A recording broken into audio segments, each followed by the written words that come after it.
Thank you, Pastor Anto. Thank you, Kanista. Thank you, Evelyn. Terima kasih. Bapak Ibu, kita hari ini akan belajar Mazmur 97. Dan Mazmur 97 ini menarik sekali. Menariknya karena begini Bapak Ibu. Ya, menariknya karena dia cocok sama lagunya Pastor Anto tadi. Pastor Anto tadi lagu pertama apa ya? Indonesia bagi kemuliaanmu. Indonesia bagi kemuliaanmu. Indonesia penuh kemuliaanmu. Bagus sekali. Bapak Ibu, mari kita lihat yuk Mazmur 97. Silakan Kak. Thank you Mazmur 97. Pemulanya begini. Yehova itu raja. Bumi bersorak-sorak. Nah, ini kalimat bersorak-soraknya aneh. Karena dia pakai kata bersorak-soraknya tuh gil. Nah, Bapak Ibu, teman-temanku. Jadi di sini kalau bahasa Ibrani bersorak-sorak tuh ada 16 kata. Lain-lain. Dan dia pakai katanya ini gil. Bersorak-sorak yang karena hidupnya diubah. Bersorak-sorak karena tadinya gembel jadi tidak gembel. Itu namanya gil. Bersorak-sorak karena diubah. Tapi ada kata samak. Samak itu bersorak-sorak karena melayani Tuhan. Ada lagi bersorak-sorak yang namanya ranan. Ranan itu bersorak-sorak karena menang. Menang pertandingan, menang main bola. Itu bersorak-soraknya namanya ranan. Jadi ini bumi akan bersorak-sorak karena diubah. Banyak pulau akan bersukacita karena melayani. Dia pakai kata samak dan gil. Awan dan kegelapan ada di sekeliling. Tetapi kebenaran, itu bukan kalimat kebenaran. Dia pakai kalimatnya sedek. Tetapi sedek, benar dan adil. Dan mispat, hukum, dia bukan pakai kata keadilan aslinya. Jadi ada dua kata yang salah di situ tuh. Kebenarannya salah, kata keadilannya juga salah. Mestinya sedek dan mispat adalah landasan tahtanya. Api menjala di depannya menghanguskan lawan sekeliling. Pelan-pelan ya Bapak Ibu, kita belajar dulu kata ini. Sedek dan mispat adalah tahtanya. Sedek itu adalah tindakan yang benar dan adil. Jadi kalau saya hidupnya benar dan adil ini, apakah Allah mau datang di hidup saya? Enggak. Cuman benar dan adil doang Allah gak mau datang. Mesti ada hukum, mesti ada mispat. Itu maka kata-katanya dua. Landasan tahtanya adalah sedek dan mispat. Nah, kalau Bapak Ibu lihat gitu ya. Jadi ini misalnya tahta Tuhan. Tahta Tuhan ini cuma datang kalau di bawahnya ada orang yang sedek, tindakannya benar dan adil, dan ada hukum dijalankan. Jadi kalau Yakob ini hidupnya tidak mau ikut hukum Tuhan, tapi Yakob ini benar dan adil, Tuhan gak mau datang. Tuhan cuma mau datang ke Yakob kalau Yakob ini benar dan adil, sekaligus juga hukum Tuhan. Pastor Anto betul sekali. Jadi Bapak Ibu dari sini kita belajar kalimat cerita yang menarik. Ini dia. Bapak Ibu coba sebutkan. Itu kalimat pertamanya Yehova itu raja. Sekarang sebutkan 3 ciri orang yang gak mau menganggap Tuhan raja. Apa ciri-cirinya orang yang gak mau menganggap Tuhan raja?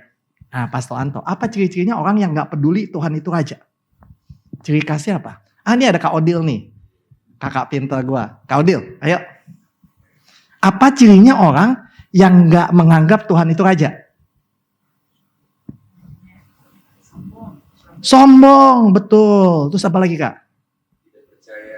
Gak percaya apa Pak Santa? Gak percaya, kadang percaya, kadang enggak, setengah hati ya. Itu orang yang gak menganggap Tuhan raja. Apalagi Bang Harel? Gak mau menyembah, gak peduli sama Tuhan. Jadi itu ciri-ciri orang yang gak mau menganggap Tuhan raja. Bagus, kita tahu. Jadi yang pertama dia ngomongin adalah Tuhan itu raja. Lalu kemudian yang dia ngomongin adalah, kata dia nih, ini kesimpulan yang bahaya. Yang nanti ujung hidupnya gembira, cuman orang yang hidupnya diubah Tuhan. Jadi kalau hidup Yakob ini diubah dengan kemampuan Yakob sendiri, ujungnya endingnya gak happy. Tapi kalau Yakob diubah oleh Tuhan, endingnya happy. Betul gak tuh? Betul ya? Nah, terus kata dia lagi, yang ujungnya endingnya happy juga orang yang melayani Tuhan. Orang yang melayani diri sendiri endingnya gak happy. Benar gak Pastor?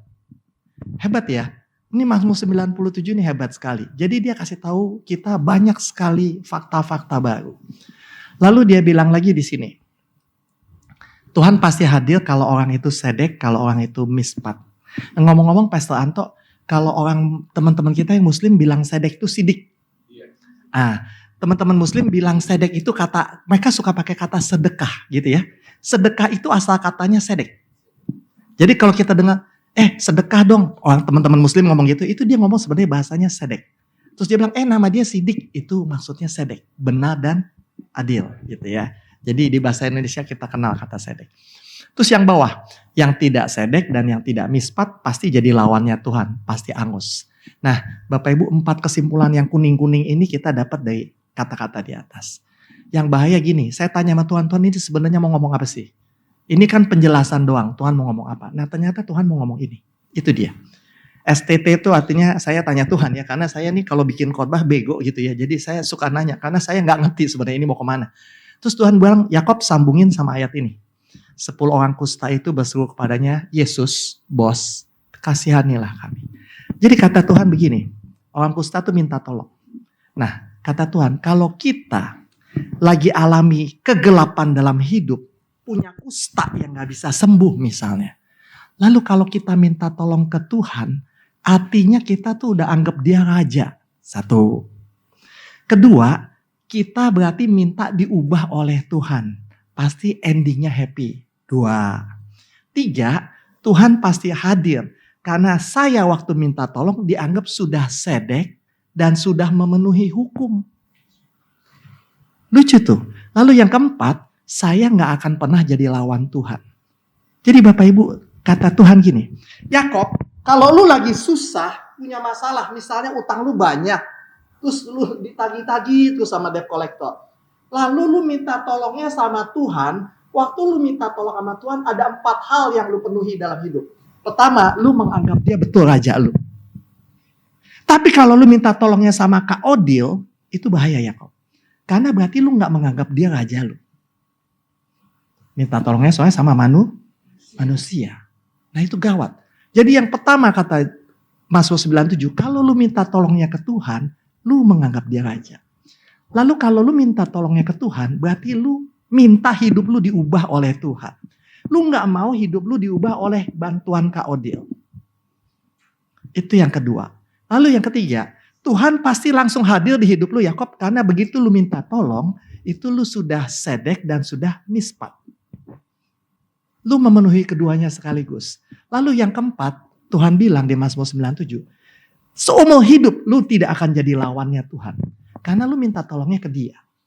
Tapi kalau lu minta tolong sama manusia Yakob, awas itu. Lu pasti gak sedek, pasti gak mispat. Pasti gak anggap dia raja. Pasti lu nanti endingnya gak bahagia. Jadi Bapak Ibu, ini penting ternyata. Mazmur 97 tuh mau ngomong, kita tuh kalau ada apa-apa mesti minta tolongnya ke Tuhan. Mari kita lanjutin lagi ayat selanjutnya ya, Mazmur 97. Dia ngomong begini, cahaya kilatnya menerangi dunia. Bumi menyaksikan kilatnya dan gemetar. Gunung-gunung, kalau ngomong gunung di Alkitab artinya orang-orang hebat, penguasa-penguasa. Gunung-gunung akan luluh seperti lilin di hadapan Yehova. Tuhan seluruh bumi. Ini pakai kalimatnya Adonai. Bukan Elohim, bukan Yehova. Pakai kalimatnya Adonai, bos seluruh bumi. Jadi teman-teman aku tanya lagi, aku gak ngerti lagi ini kemana nyambungnya. Jadi aku tanya, Tuhan ini nyambung kemana? Tuhan bilang nyambungnya kayak ini. Bapak Ibu lihat itu ayat ya. Itu cerita tentang Tuhan Yesus disalib kan. Tuhan Yesus disalib terus ada siapa yang dibebasin gantiin dia? Barabas. Waktu itu ada seorang bernama Barabas sedang dipenjarakan bersama beberapa orang pemberontak lainnya. Mereka telah melakukan pembunuhan dalam pemberontakan. Nah gini nih, Tuhan mau ngomongnya gini Bapak Ibu. Yakob, lu pikir Barabas itu bisa bebas, siapa yang nentuin? Wah saya jadi diem loh. Memang kamu yang nentuin Tuhan bahwa Barabas yang akan dilepas gantiin Tuhan Yesus? Iya. Saya pilih penjahat yang paling jahat ada di dalam penjara itu untuk bebas menggantikan Yesus. Saya yang nentuin Yakob. Jadi waktu saya keluarin kilat sekali, sekali, maka Pontius Pilatus nyerah. Ahli agama juga nyerah. Mereka mintanya Barabas. Itu Tuhan yang ngatur. Aku bilang, wah kalau gini gawat dong Tuhan. Berarti semua hal lo yang ngatur. Iya. Siapa yang dibebasin, siapa yang ditangkap, siapa yang bakal begini, siapa yang bakal begini. Saya yang nentuin Yakob. Barabas itu saya yang pilih untuk dibebaskan. Penguasa-penguasa dunia tuh yang namanya Pontius Pilatus yang hebat. Yang namanya ahli agama. Gak ada apa-apanya. Saya yang atur pikiran mereka. Jadi Bapak Ibu, ini yang dibilang cahaya kilatnya cuma lewat sekilas di depan Pontius Pilatus. Set cuma lewat begitu doang. Tapi Barabas bebas. Nah Bapak Ibu, kita lihat nih. Jadi Tuhan itu betul-betul hebat. Dia ngatur semua. Tuh gitu jadi polanya. Cahayanya cuma lewat sekelebat, tapi Pontius Pilatus tunduk. Dan orang terjahat yang ada di penjara, namanya Barabas, langsung bebas. Itu yang nentuin Tuhan. Lalu ngelanjutin lagi. Langit menyatakan sedek dan semua manusia menyaksikan kemuliaannya. Pelan-pelan ya Bapak Ibu. Kita ngomong langit dulu, saya pinjam langit. Dias jadi langit, yuk. Dias jadi langit. Dias ini jadi langit, cepetan dia semangat. Langit kan cepet, yuk semangat. Dias jadi langit. Bapak Ibu bayangkan ini langit, awan.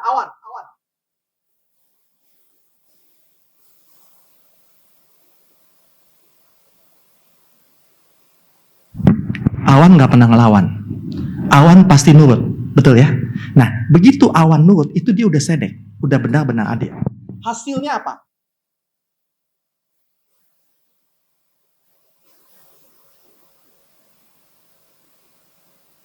Kita bayangin, kalau kita punya galon air kosong, bisa nggak kita bikin dia terangkat 1 senti di atas tanah?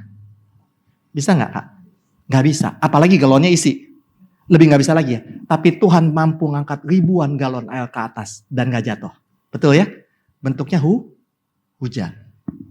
Itu ribuan galon air naik ke atas dan tidak jatuh. Karena langit sedek. Karena langit nurut. Begitu langit nurut, maka yang nggak mungkin kejadian. Itu Tuhan kita. Coba angkat galon. 1 aja berat ya. Oke, iya. Thank you, Dias. Iya. Jadi Bapak Ibu, Mazmur 97 ini mau bilang, kalau kamu sedek kayak langit, kamu bisa ngelakuin yang hebat-hebat. Kamu bisa ngelakuin. Tapi bagaimana caranya kamu sedek? Cuman 1 cara. Kalau ada apa-apa minta tolongnya ke Tuhan. Jangan minta tolong ke yang lain. Waktu kamu minta tolong ke Tuhan, kamu sedek. Nanti langit akan menciptakan kemuliaan Tuhan. Kamu, hidupmu akan menciptakan kemuliaan Tuhan. Nah, sampai sini kita jadi tertarik nih Bapak Ibu. Karena di bawahnya bilangnya semua yang melayani idol, bahala-bahala akan malu. Semua yang bangga akan bahala-bahala juga akan malu. Semua pengatur-pengatur bumi, gubernur, Pontius Pilatus, si ketua FPI, segala macam akan menjadi malu lihat kamu. Terus aku nanya, Tuhan sebenarnya ini mau ngomong apa lagi? Karena saya nggak ngerti lagi. Terus Tuhan bilang ini mau ngomongin akan ada sukacita di surga karena 1 orang berdosa yang bertobat. Tunggu dulu ya Bapak Ibu. Jadi Tuhan mau ngomong gini. Yakob, kalau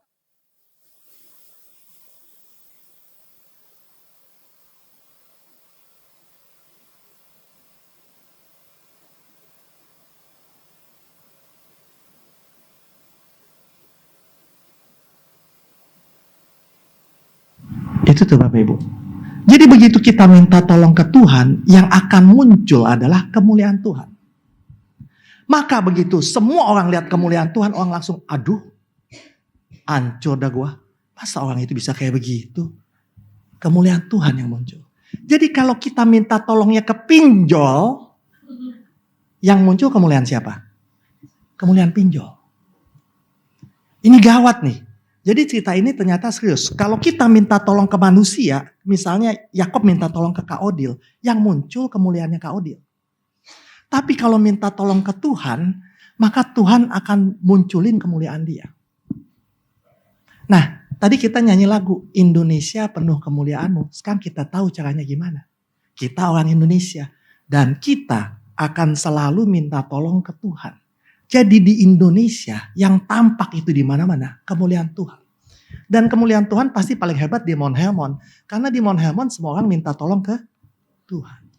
Gak ada yang minta tolong ke manusia. Jadi ini rupanya yang mau diomongin Mazmur 97. Bahwa Tuhan maunya sepanjang hidup Yakob itu memuliakan Tuhan. Gimana caranya? Deas lagi, Deas. Ya.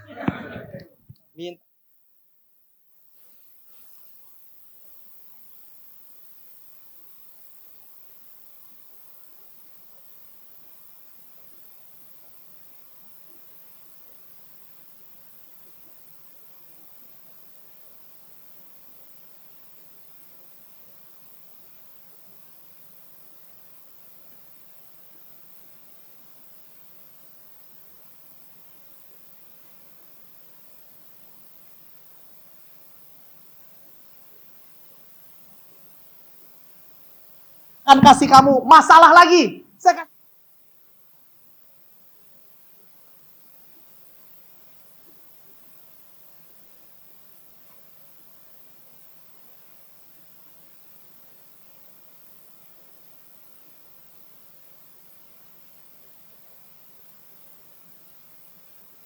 jadi maksudnya gini, maksudnya Tuhan akan kasih masalah ke Deas, karena Tuhan tahu Deas pasti minta tolong Tuhan. Maka yang tampak kemuliaan Tuhan. Tuhan senang sekali kemuliaannya nampak. Lalu Deas dikasih masalah lagi, minta tolong ke Tuhan lagi.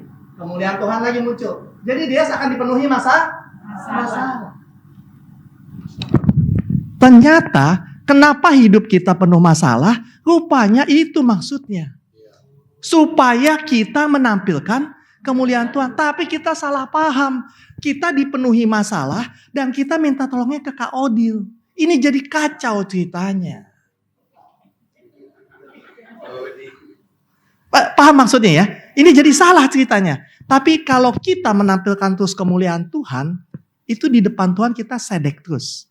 Mispat terus. Nah, gawatnya cuman memang satu. Akhirnya hidup Deas dipenuhi masalah. Tapi sepanjang hidupnya dia memuliakan Tuhan. Jadi Bapak Ibu jangan salah paham. Maka ayat di bawahnya Tuhan bilang, Tuhan seneng banget kalau ada satu orang bertobat. Tuhan seneng banget. Jadi begitu Deas minta tolong, lalu Tuhan tolong, ada kemuliaan Tuhan. Lalu satu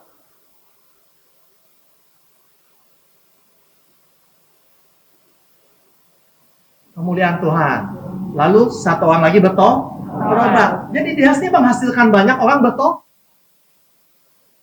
dianya kena masalah terus. Thank you Deas, nanti panggil lagi ya. Jadi Bapak Ibu, sekarang kita ngerti kenapa hidup kita dipenuhi masalah. Rupanya Tuhan maunya kita sedek. Kita minta tolong ke dia. Tuhan sangat sayang sama kita. Dia mau kita sedek. Supaya kita sepanjang hidup memuliakan Tuhan. Nah, Bapak Ibu coba pikirin ya. Sekarang nanya nih. Deas dikasih masalah. Tuhan mampu tolong gak? Mampu. Deas dikasih masalah lagi lebih berat. Tuhan mampu tolong gak? Mampu. Ada gak masalah yang Tuhan gak mampu tolong? Gak ada. Jadi pada prinsipnya ini urusannya sebenarnya kecil buat Deas. Pokoknya tiap kali ada masalah, mau segede apapun juga, Tuhan pasti mampu tolong. Yehovah adalah Raja. Maka dia minta tolong selalu ke Tuhan.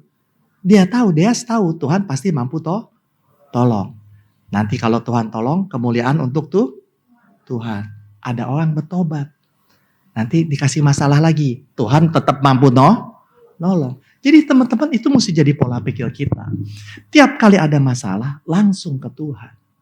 Tuhan pasti tolong. Kalau kita sedek, aku aja bisa keangkat ke atas. Ribuan galon, Bapak Ibu. Jadi teman-teman, ini prinsip yang Mazmur 97 mau bilang. Lalu lihat lagi. Sion. Nah, Bapak Ibu kalau ngomongin kata Sion di Alkitab, Sion itu artinya orang yang dipenuhi Roh Kudus. Ibu pendeta jelas Sion namanya. Pastor Anto juga Sion karena sudah punya Roh Kudus. Sion mendengarnya akan bersukacita, akan gembira. Misalnya ya, Pastor Anto, Deas ditolong Tuhan lagi lu. Hebat sekali lu Tuhan nolong dia. Pastor Anto. Gue layanin Tuhan. Nggak sia-sia gue ikut Tuhan Yesus. Benar kan? Maka dibilang situ tuh. Sion akan mendengarnya dan bersuka cita. Dia nggak nyesel ngelayanin Tuhan. Lalu lihat di bawahnya. Putri-putri Yehuda yang suka-suka nyanyi. Pemuji-pemuji kayak Evelyn. Evelyn tuh kan pemuji ya. Evelyn nyanyiin pujian tuh akan tambah seneng. Gue nyanyinya tambah gembira. Karena Evelyn dengar Deas ditolong Tuhan. Tuh lihat kan. Evelyn seneng sekali. Karena hukum Tuhan ternyata jalan. Gak percuma gue jadi single capek-capek. Evelyn jadi single hari ini udah berapa kali? 7 kali ya. Mulai jam 4 pagi tadi kan. Ya Evelyn gak sia-sia kata Evelyn. Hari ini gue 7 kali jadi single gitu kan. Capek gak sia-sia. Karena gue dengar Deas ditolong Tuhan. Maka yang namanya Sion, yang namanya Putri Yehuda, itu pasti senang. Jadi teman-teman seiman kita tuh pasti senang dengannya. Sebab engkau Yehovah yang paling tinggi. Karena kita dengar Tuhan makin lama makin dimuliakan. Tuh, engkau sangat naik mengatasi semua pengatur di bumi, penguasa di bumi. Siapa yang ngerjain ini? Deas. Maka Deas sangat mengharumkan nama Tuhan. Naik terus nama Tuhan. Begitu orang dengar kasus Deas, orang tahu Tuhan yang tolong, Tuhan yang tolong. Kita semua teman-teman Deas pasti senang sekali teman-teman pelayanannya. Nah, Bapak Ibu, Mazmur 97 tuh. Jadi kita lihat polanya. Minta tolong hanya ke Tuhan. Maka kita rasa pelayanan kita ke Tuhan gak sia-sia. Terus Sion akan bersuka cita. Para pemuji Tuhan juga bersuka cita. Terus semua Elohim dunia, pengatur-pengatur dunia direndahkan. Kelihatan cemen. Lalu aku tanya Tuhan, Tuhan ini maksudnya apa sih? Nah ini aku perhatiin ya. Sampai sini Bapak Ibu mesti perhatiin. Karena Tuhan bilang sama aku perhatiin bagian ini. Nih ya. Bapak Ibu ingat gak kasus 10 orang kusta? Kak Odil ceritain kasus 10 orang kusta gimana? 10 orang kusta teriak-teriak, Yesus tolong kami, Yesus tolong kami. Terus Yesus ngapain? Yesus tolong ya. Tapi yang balik berapa? 1. Nah Tuhan bilang ini, Yakob, lu nolongin 10, yang balik ke Tuhan tuh cuma 1. 9 kabur. Kata Tuhan gak masalah. Yang penting Tuhan sudah dimuliakan. Yang penting nama Tuhan mulia. Bodoh amat tuh 9 pada mau kemana, Tuhan Yesus gak peduli. Yang penting dari kasus itu semua orang lihat 10-10-nya sembuh. Jadi teman-teman, waktu kita minta tolong Tuhan, lalu orang yang kita tolong itu ya, kita mintain tolong, terus kabur gak jelas, bodoh amat. Pokoknya nama Tuhan sudah dimuliakan. Nah itu prinsip yang penting. Jadi kita bodoh amat sama hasilnya. Yang penting nama Tuhan sudah dimuliakan. Intinya cuma 1 kok. Kita minta tolong ke Tuhan intinya cuma 1. Supaya nama Tuhan dimuliakan. Masa bodoh kata Tuhan sama yang 9 itu. Yang penting kemuliaan Tuhan tetap nampak. Baik. Lalu kita mau mulai mengakhiri nih Mazmur 97. Orang yang mengasihi Yehova pasti benci kejahatan.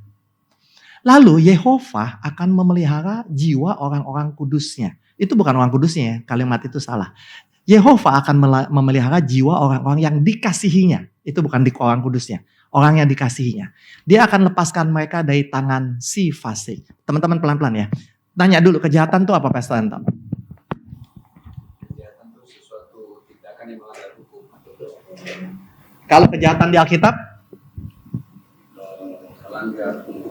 Bagus. Jadi Bapak Ibu, yang dibilang kejahatan di Mazmur 97 ini adalah kalau kita minta tolong tidak kepada Tuhan, itu namanya kejahatan. Jadi kalau saya nih punya masalah, lalu saya minta tolong sama Bang Karel, itu namanya kejahatan di depan Tuhan. Saya, Yakob ini katanya pelayan Tuhan, harusnya minta tolong Tuhan. Tapi waktu Yakob pelayan Tuhan minta tolong sama Bang Karel, itu di depan Tuhan kejahatan. Jadi itu kata-katanya bagus. Orang yang sayang sama Tuhan pasti tidak mau minta tolong yang lain. Betul nggak? Betul. Kasih tahu dulu sebelahnya. Wah itu minta tolong yang lain kejahatan, itu gawat. Nggak bisa.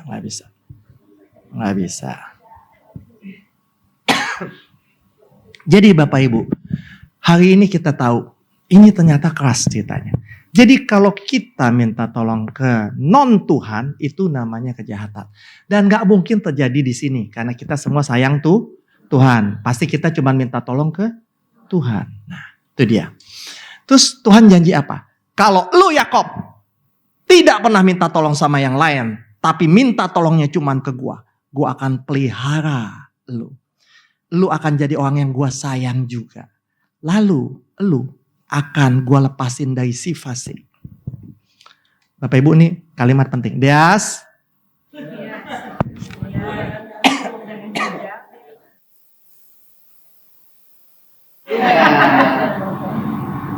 Bapak Ibu lihat ya. Deas mengasihi Tuhan. Maka dia selalu minta tolongnya ke Tuhan. Dia gak pernah minta tolong sama yang lain. Maka Tuhan lihat, wah ini anak sayang sama gue, yang minta tolong selalu ke gue. Baik, gua akan sayang juga. Dan gua akan jagain dia dari si kriminal, si rahasia. Dengan cara bagaimana? Tuhan Yesus akan masukin Deas ke dalam kandangnya. Ingat ya, Tuhan Yesus jadiin domba. Dombanya Tuhan Yesus langsung. Tuhan Yesus jadi gembala. Lalu Tuhan Yesus bilang apa di situ? Aku akan lepasin dia dari si jahat. Atau ayat lainnya bilang, aku berkata padamu sesungguhnya akulah pintu ke domba itu. Jadi Tuhan Yesus bilang di kandang ini, gua pintunya. Kalau lu mau deketin dia, langkain dulu mayat gua. Ngerti nggak maksudnya? Karena dia pintu. Jadi lu mau ngambil dia, silakan, ayo sih langkain mayat gua dulu, baru bisa pegang dia. Itu maksudnya Tuhan Yesus. Jadi begitu Deas selalu minta tolong ke Tuhan, Deas coba minta tolong ke Tuhan lagi. Tuhan tolong gua. Tuhan akan sayang dan Tuhan masukin kan jadi domba. Dan Tuhan akan jadi pintu. Langkain gua dulu, baru bisa ada Deas. Itu kalimatnya. Jadi Bapak Ibu tuh, dia akan dilepaskan dari tangan si fasik. Bapak Ibu, si fasik siapa sih? Si fasik yang paling terkenal tuh kriminal kan ya? Iblis. Iblis kan kriminal ya, melakukan kejahatan terus-menerus. Terus siapa lagi si fasik yang kedua? Bang Karel. Ya itu dia, siapa tuh? Ulah beludak. Itu iblis juga. Ayo siapa lagi? Bang Karel. Satu lagi si fasik adalah diri kita sendiri. Benar kan? Nah, Pastor Anto ngomong benar tuh. Diri kita sendiri. Jadi Tuhan akan lepasin Deas dari dirinya sendiri dan dari iblis. Nah, Bapak Ibu lihat polanya sekarang. Deas coba lihat polanya, benar nggak?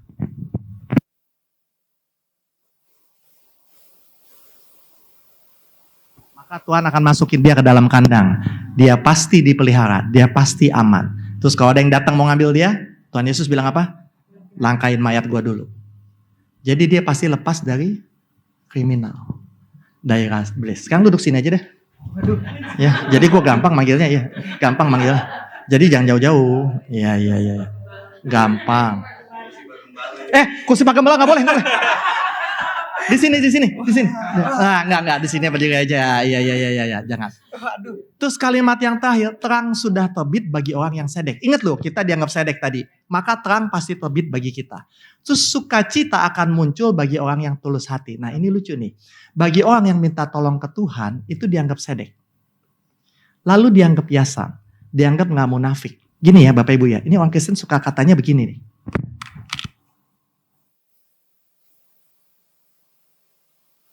Amaku. Aduh, lagi nggak ada duit nih. Pinjol ada duit nggak? Munafik nggak? Munafik. Itu namanya tidak yasa, tidak jujur. Nah, Tuhan tuh paling benci orang yang ikut dia tapi nggak yasa. Katanya, sekali lagi gimana ya, Jas? Yesus engkau juru selamatku. Pinjam kartu kredit lu dong, pinjam kartu kredit lu. Nah, itu gawat tuh. Jadi begitu kita cuma minta tolong ke Tuhan, kita yasa. Yang kedua, kita sedek. Tadi kita sedek, terus Tuhan janji, kalau lu sedek, lu pasti gue kasih terang. Gak mungkin jalan lu gelap. Kedua, pasti hidup lu gak pernah sedih. Kalau sampai lu sedih, gue akan kasih lu sukacita. Nah, teman-teman, ini jadi cerita ada orang yang ngikut Tuhan Yesus tapi gak pernah dapat terang jalannya. Ada orang yang ikut Tuhan Yesus tapi gak pernah sukacita. Coba kita cek, dia kalau minta tolong ke siapa? Deas, coba lu minta tolong ke Tuhan lagi, sini ulang lagi. Ulang lagi. Tuhan Yesus tolong. Tuhan Yesus tolong saya. Terus dia gak mau minta tolong ke siapa-siapa. Lihat dia, aduh ya sedek ya, gue udah janji nih. Gue kasih tanda, Deas, ke jalan keluar di situ tuh. Terus itu. Tuhan pasti kasih terang. Kedua, Tuhan akan anggap dia gak bohong. Dia orang yang yasa, tidak munafik. Maka Tuhan pasti kasih sukacita. Jadi Bapak Ibu ini cerita jadi kayak begini. Nah, Bapak Ibu lihat nih. Tuhan bilang gini, Allah tidak mengutus anaknya ke dalam dunia untuk menghakimi dunia, melainkan untuk menyelamatkannya oleh dia. Nah Bapak Ibu gini nih, aku tanya Tuhan ini apa hubungannya ya kok aku dikasih ayat ini. Tuhan bilang gini, Deas bisa jadi punya masalah karena salahnya sendiri. Misalnya dia suka main judi, maka dia banyak utang. Salah sendiri dong, salah sendiri. Jadi walaupun ini kesalahannya sendiri, Tuhan tidak datang untuk menghakimi dia. Tuhan pengennya menyelamatkan dia. Itu prinsip. Lihat kalimatnya. Allah mengutus anaknya ke dalam dunia bukan untuk menghakimi. Jadi Yesus akan datang ke dia bukan untuk menghakimi dia. Yesus akan datang untuk menolong, menyelamatkan dia. Maka yang Tuhan Yesus harapin cuma satu. Deas, please. Lu udah dalam masalah hebat nih. Minta tolong cuma ke gua. Lalu Deas melaksanakan itu. Dia cuma minta tolong ke Tuhan. Padahal masalahnya karena kesalahannya sendiri. Tuhan tidak ada niat begini nih. Main judi online dulu, main judi. Banyak utang. Pinjam online. Ya, pinjam online. Nah, dikasih duit, transfer kan. Nah, Tuhan tidak begini loh. Dia mampus deh lo. Tuhan nggak begitu loh. Tuhan tidak ada pernah niat untuk menghajar dia. Tuhan pengen menolong dia. Tuhan cuma bilang, Deas, ayo, lu udah kena masalah banyak nih. Minta tolong ke gua. Tuhan, saya minta tolong. Begitu dia begitu. Langsung dianggap sedek. Langsung dianggap biasa.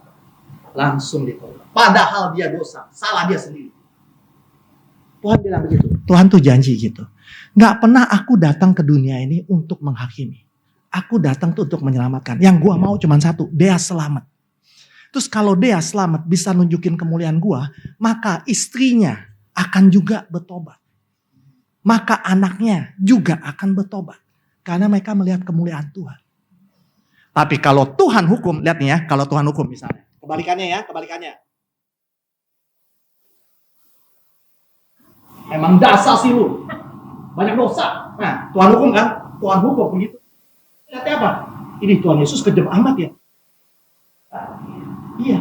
Anaknya juga lihat, buat apa percaya sama Tuhan Yesus kalau kayak gini caranya papa gua habis lu dihajar. Itu malah nggak menyelamatkan. Tuhan nggak pernah ada plan begitu Bapak Ibu. Tuhan plannya menyelamatkan. Maka yang dia minta cuma satu, tunjukin kemuliaan gua. Dengan cara hanya minta tolong ke saya. Deas paham ya? Di sini dulu jangan lama-lama. Ya. Thank you Deas. Jadi Bapak Ibu itu kita bisa simpulin. Walau kita bermasalah karena dosa kita sendiri. Allah pasti bantu kok. Karena prioritas Allah adalah menyelamatkan. Tapi syaratnya satu. Cuman minta tolong ke dia. Sukacita karena Yehovah kita itu sedek. Yehovah kita memang sedek. Bersyukur akan buat kita ingat kekudusannya. Kekhususannya. Apa kekhususannya? Keistimewaannya. Betul kalau ada keistimewaannya. Jadi Bapak Ibu itu polanya. Allah tuh pasti tolong kita. Karena Allah itu sedek. Kemudian kita akan bersukacita, kita akan bersyukur. Waktu kita bersyukur, kita akan selalu ingat. Aku pernah ditolong Tuhan loh. Seumur hidup aku akan ingat. Aku ditolong Tuhan. Bapak Ibu ingat kan pernah ditolong Tuhan? Gak bisa lupa kan? Nah kita ceritain itu sama anak kita, sama cucu kita. Anak cucu kita akan melihat kemuliaan Tuhan. Kemarin Bapak Ibu saya retret. Waktu retret kita bawa sound system. Terus sound system gak nyala. Saya masih di Jakarta. Panitia udah nelpon. Nah, Ko Yakob, ini sound system gak nyala. Aku bilang, lu cek lagi kabelnya semua. Udah Ko Yakob udah cek. Semuanya aman. Di komputer aman. Kok gak nyala ya? Terus aku baru bilang sama dia, ganti kabel gini-gini. Udah mau ngomong gitu. Tapi Tuhan ingetin aku. Doa. Aku bilang sama dia, doa. Safira, doa. Terus Safira doa. Begitu kelar doa, mic-nya masih dipegang. Langsung nyala sendiri.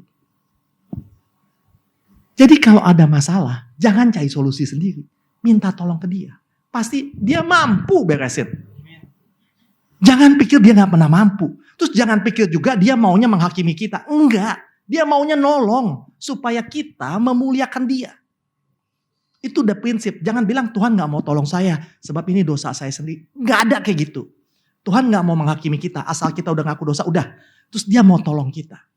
Tapi kita cuma minta tolong ke dia. Karena begitu kita minta tolong yang lain, kemuliaannya gak bakal ada. Itu jadi gagal semua rencana. That's okay? Jadi yang Tuhan mau cuma satu. Tuhan mau ada satu orang bertobat.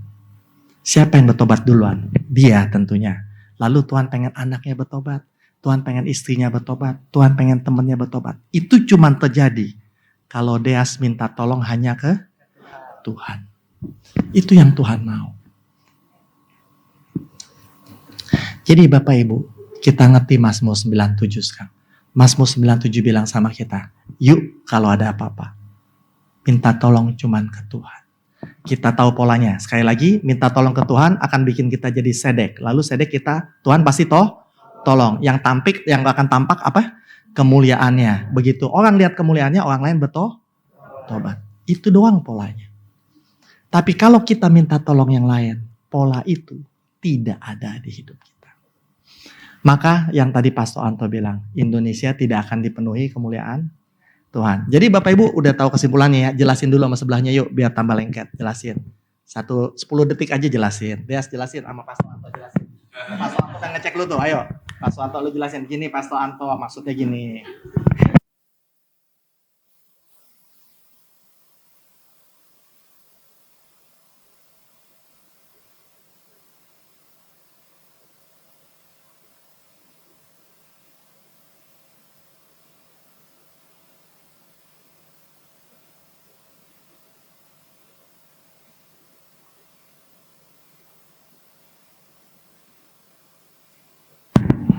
Mantap, mantap, keren. Saya minta tolong kepada manusia. Ayo coba jelasin ulang sini ayo. Ayo. Haleluya. Amin. Ayo. Ya. Jadi Bapak Ibu, Kesimpulan khotbah hari ini adalah bagaimana kita waktu masalah jika datang masalah, baiklah kita menyerahkan diri kita dan masalah kita kepada Tuhan. minta tolong. Meminta tolong kepada Tuhan. Dan maka nanti kita akan sedek dan Tuhan akan membantu kita. Pasti bantu ya. Iya, pasti bantu. Lalu Lalu akan ada nampak kemuliaan Tuhan dan orang akan bertobat, akan melihat kita. bagus dia. Mantap. Bapak Ibu yuk kita doa yuk. Tuhan terima kasih karena dalam hidup kami dipenuhi masalah. Sekarang kami ngerti kenapa ada masalah dalam hidup kami. Supaya kami menampilkan kemuliaan Tuhan. Tuhan tapi kadang-kadang kami lupa, kami kadang-kadang minta tolong sama itu loh, si ini, si itu, si ini. Tuhan ingetin ya, kalau kami minta tolong kami minta maaf lah Tuhan. Ingetin kami cuma minta tolong ke Tuhan. Makasih ya Tuhan karena kami tahu sekarang bahwa masalah kami pasti dibantu Tuhan. Dan kami seumur hidup kami akan memuliakan Tuhan. Sehingga lagu tadi terjadi Tuhan. Indonesia penuh kemuliaan-Mu. Terima kasih Tuhan, dalam nama Tuhan Yesus kami mengucap syukur buat firman ini. Amin. Thank you Pastor Anto.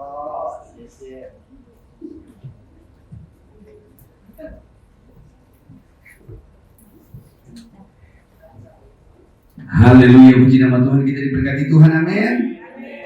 Jadi hari ini kita sudah dikasih tahu rahasia kebenaran, amin. Kalau ada masalah bersyukur dan harus minta tolong sama Tuhan. Ketika kita minta tolong sama Tuhan itu kita sudah melakukan sedek, amin. Lalu yang nampak kemuliaan Tuhan dan orang lain juga mengalami mujizat Tuhan. Haleluya. Di Mazmur 121 dia bilang, aku melayangkan mataku ke gunung-gunung. Dari manakah datang pertolongan? Pertolonganku datang daripada Tuhan yang menjadikan langit dan bumi. Haleluya, amin. Bapak Ibu Saudara, mari kita saksikan tentang Tuhan aja. Kalau ada masalah, diam-diam aja curhat sama Tuhan, amin. Masalah berat apapun kita, orang tahu kita terus bersuka cita. Itu adalah kebenaran. Haleluya. Terima kasih Bapak Pendeta Yakub yang sudah membukakan rahasia buat kita. Jadi ingat ya, amin. Haleluya. Haleluya. Kita terus minta tolong sama Tuhan. Itu adil dan benar. Baik Bapak Ibu Saudara, kita akan berikan persembahan. Kita berdoa. Bapak, kami mengucap syukur buat hari ini. Kami sudah dibukakan kebenaran firman Tuhan. Biarlah hanya kepada Tuhan kami minta tolong. Sebab itu adalah kebenaran. Terima kasih Bapak. Kami sungguh diberkati dengan firman Tuhan. Bahkan saat ini kami mau berikan persembahan. Dengan sukacita kami mau beri. Dalam nama Yesus, Bapak Ibu Saudara yang bersuka cita sama-sama katakan.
betapa mulia kasih Yesus Kristus yang dicurahkan.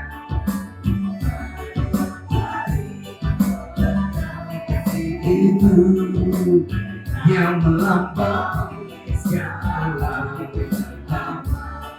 Sio,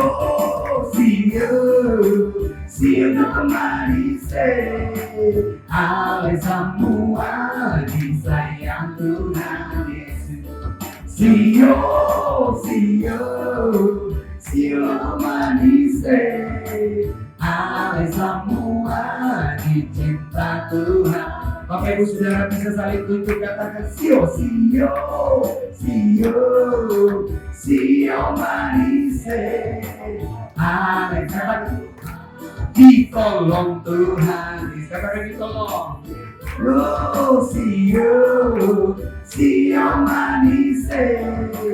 Amin. Semua ditolong Tuhan. Sekali lagi yuk katakan Sio manise. Ada semua ditolong Tuhan. Sekali lagi Sio manise. Ada semua ditolong Tuhan. Kita semua ditolong Tuhan. Kalian semua, kamu semua ditolong Tuhan Yesus. Haleluya, bersukacita, amin. Karena pertolongan Tuhan dahsyat. Bapak Ibu silakan duduk. Kita akan menerima tubuh dan darah Kristus. Kita angkat pujian Kemasuk Roh Maha Kudus.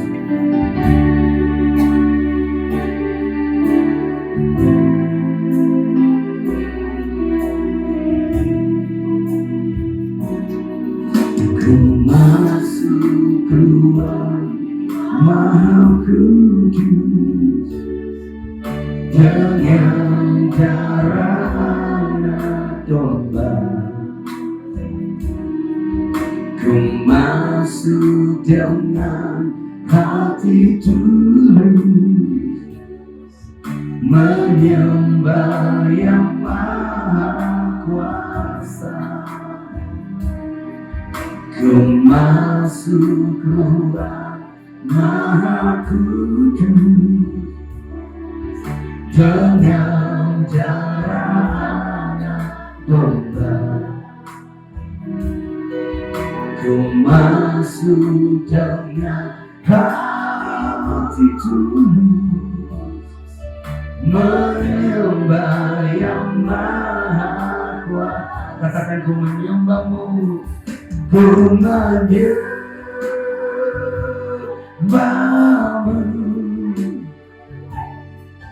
ku sembahmu, ku menyembahmu, ku menyembahmu, ku sembahmu.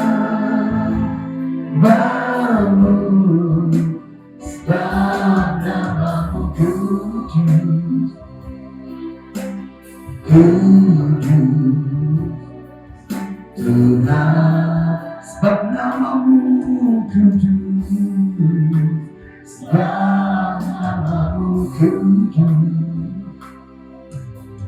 kudus Tuhan.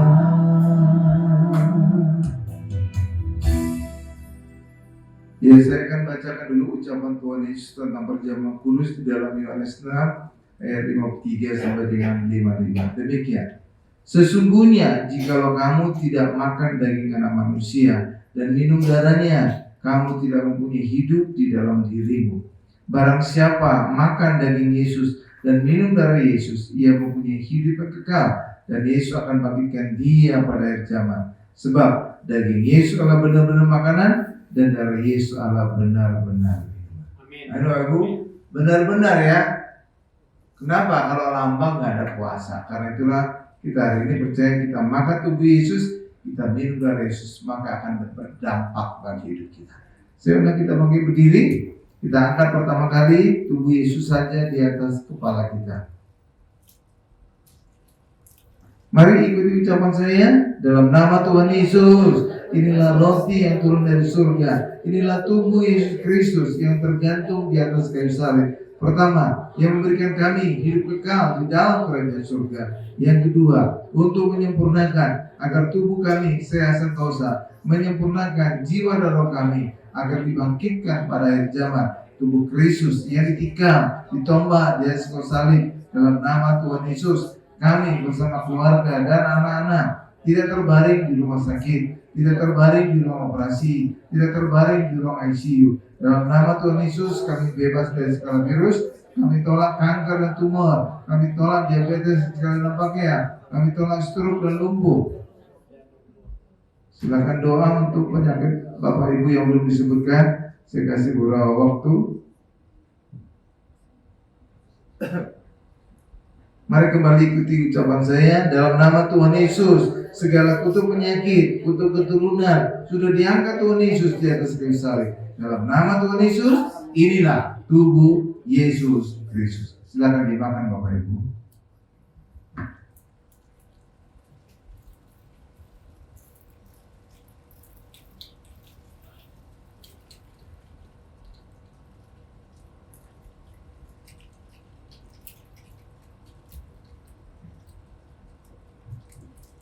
Sekarang kita angkat hanya dari saja di atas kepala kita. Mari kembali ikuti ucapan saya. Dalam nama Tuhan Yesus, inilah darah Yesus Kristus sebagai perjanjian yang baru dan kekal. Pertama, yang memberikan kami pengampunan dan penebusan atas segala dosa dan kesalahan kami. Kami tolak setan dan segala perbuatannya.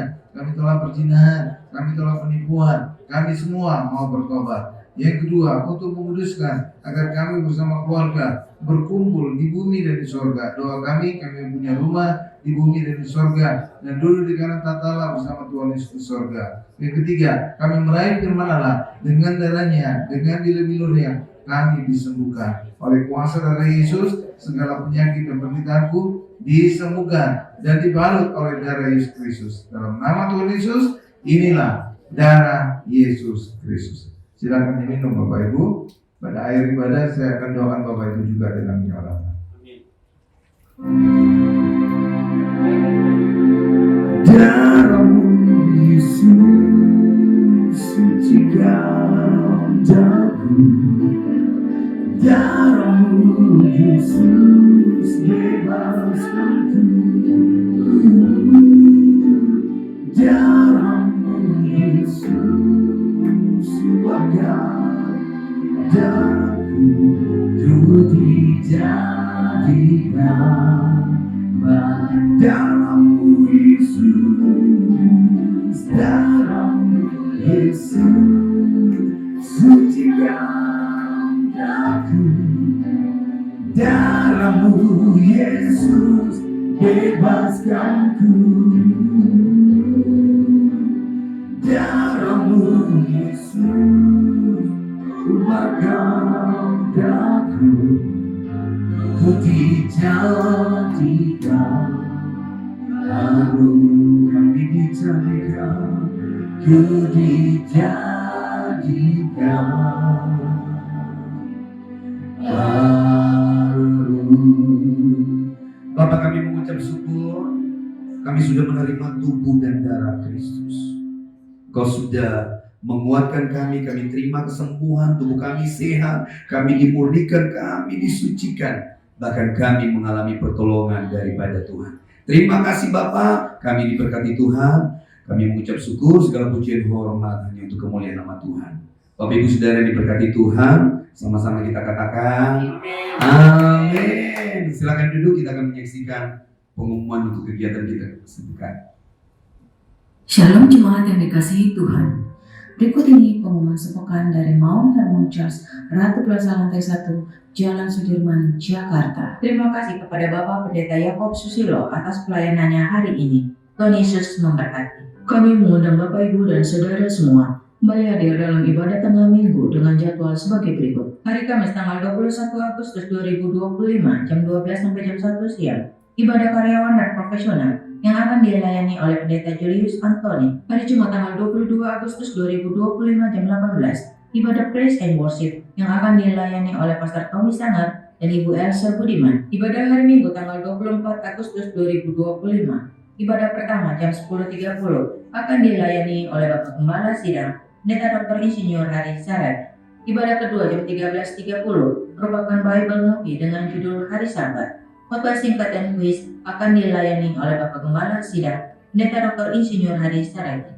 Ibadah ketiga jam 15.30 akan dilayani oleh PDP Nixon Siregar. Di setiap ibadah minggu, ibadah khusus dan ibadah KKR disertai perjamuan kudus dan altar call yang dilayani oleh Bapak Gembala Sidang, Pendeta Dr. Insinyur Hari Saragi. Berikut ini beberapa informasi terkait pelayanan dan kegiatan yang diadakan oleh Mount Hermon Church. Dapatkan hadiah spesial edisi ulang tahun kedua dari Mount Hermon Church dengan cara mengajak teman atau saudara minimal 30 akun untuk mengklik tombol subscribe serta memberikan komentar yang positif minimal 100 komentar pada video-video di channel YouTube @Gereja Hermon. Program ini berlangsung dari tanggal 17 Agustus sampai 30 September 2025. Total hadiah sebesar Rp1.500.000 akan diberikan kepada 10 orang pemenang sebagai ungkapan terima kasih.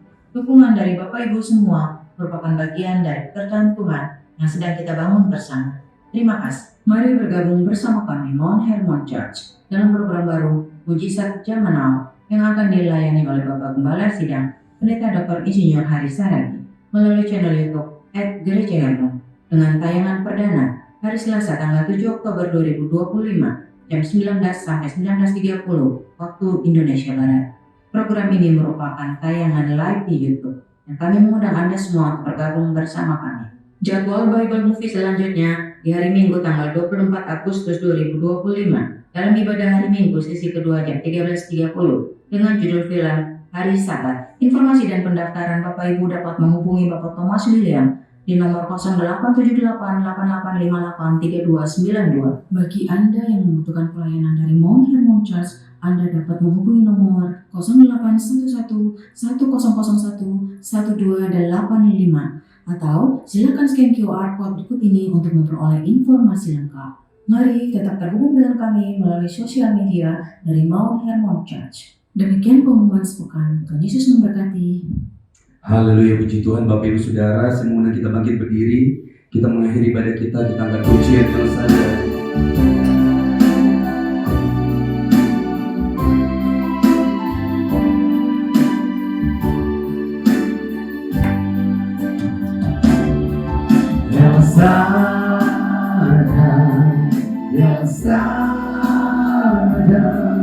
Allah Maha Kuasa, Dia besar, Dia besar, Elsa dari mulia, Elsa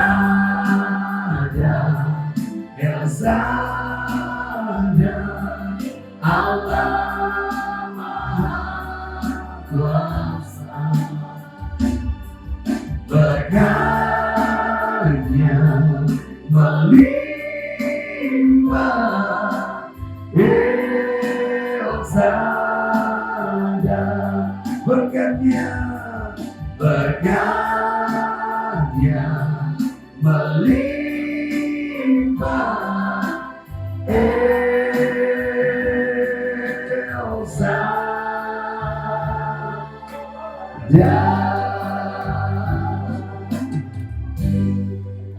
Benar Tuhan Yesus, Engkau adalah Allah El Shaddai, Allah Maha Besar, Allah Maha Kuasa, dan berkat-Mu melimpah atas kami. Terima kasih Tuhan Yesus untuk ibadah sesi ketiga ini. Kami sungguh mengalami jamahan lawatan kuasa-Mu Tuhan. Kami telah memuji muliakan nama-Mu. Kami juga telah diberkati oleh firman-Mu Tuhan yang disampaikan oleh pendeta Yakub Tuhan. Berkati beliau dalam pelayanannya semakin heran dan dahsyat untuk semakin banyak membawa jiwa datang kepada Yesus dan diselamatkan. Terima kasih Tuhan Yesus, berkati juga keluarganya, hidupnya Tuhan. Diberkati juga setiap kami yang hadir hari ini. Apapun penyakit kita hari ini, percaya Tuhan mampu dan mau menyembuhkan menyembuhkan kita. Karena nama Yesus ada di atas segala nama, termasuk di atas nama segala penyakit kita. Bahkan juga tahun 2025 banyak kabar-kabar yang membuat kita khawatir. Ada perang Rusia, ada perang Israel, ada perang dagang, ada perang tarif, ada PHK di mana-mana. Bahkan ada yang berkata Indonesia gelap. Saudara nggak perlu khawatir, karena hidupan kita orang Kristen bukan ditentukan oleh apa kata dunia, tapi oleh apa kata firman yang kita percaya. Ketika kita percaya oleh bilur Yesus kita disembuhkan, maka apapun penyakit kita, saudara percaya, saudara pasti disembuhkan. Demikian juga Yesus kaya menjadi miskin agar kita menjadi kaya. Maka ketika kita mengalami masalah ekonomi, percaya firman Tuhan tadi, maka saudara akan dipulihkan, akan diberkati. Karena itulah bagi kita hari ini, saudara nggak perlu khawatir akan apapun situasi dunia. Karena Alkitab juga memberikan contoh ketika dunia mengalami masalah di Mesir, kelaparan.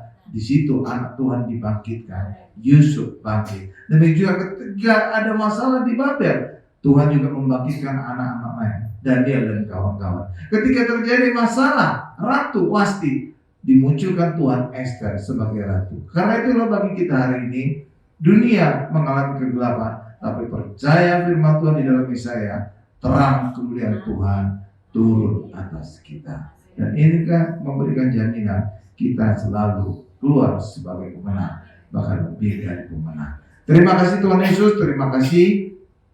Kami juga ingin berdoa untuk para pemimpin kami, khususnya juga di peringatan 17 Agustus ini Tuhan, hari lahir negara kami yang ke-80 Tuhan. Berkati negara kami semakin sejahtera, semakin maju, semakin aman, tentram dan damai Tuhan.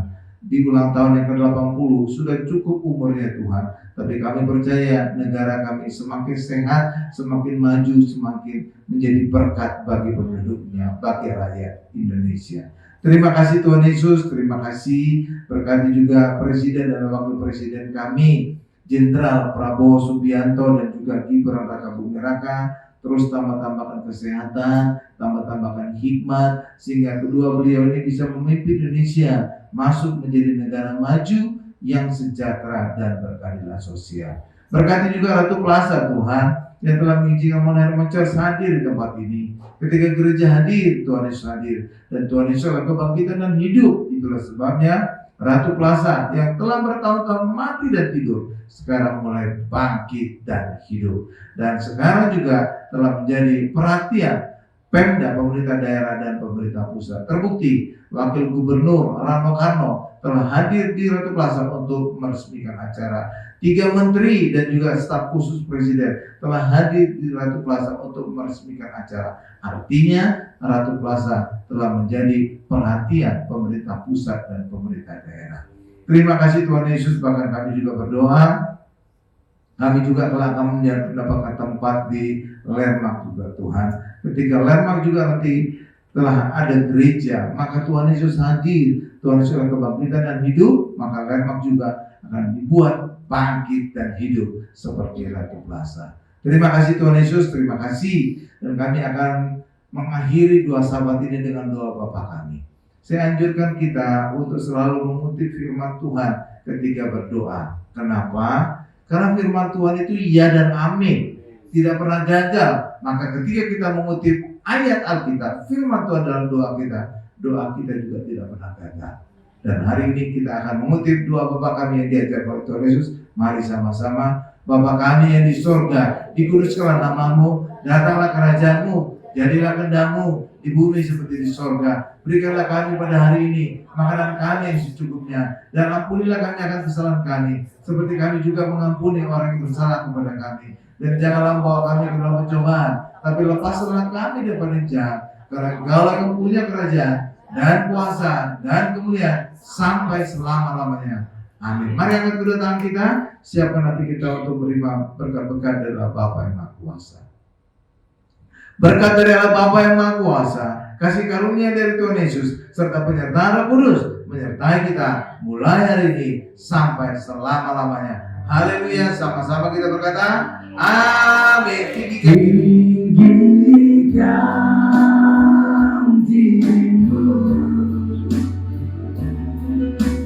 mengatasi lagi kebesaran-Mu Tuhan, mengatasi bumi tinggikan diri-Mu, amin, mengatasi langit kemuliaan-Mu, kemuliaan-Mu Tuhan, mengatasi bumi kemuliaan-Mu Tuhan, kemuliaan-Mu Tuhan, kebesaran-Mu, kebesaran-Mu Tuhan, keagungan-Mu Tuhan, keagungan-Mu Tuhan, mengatasi bumi.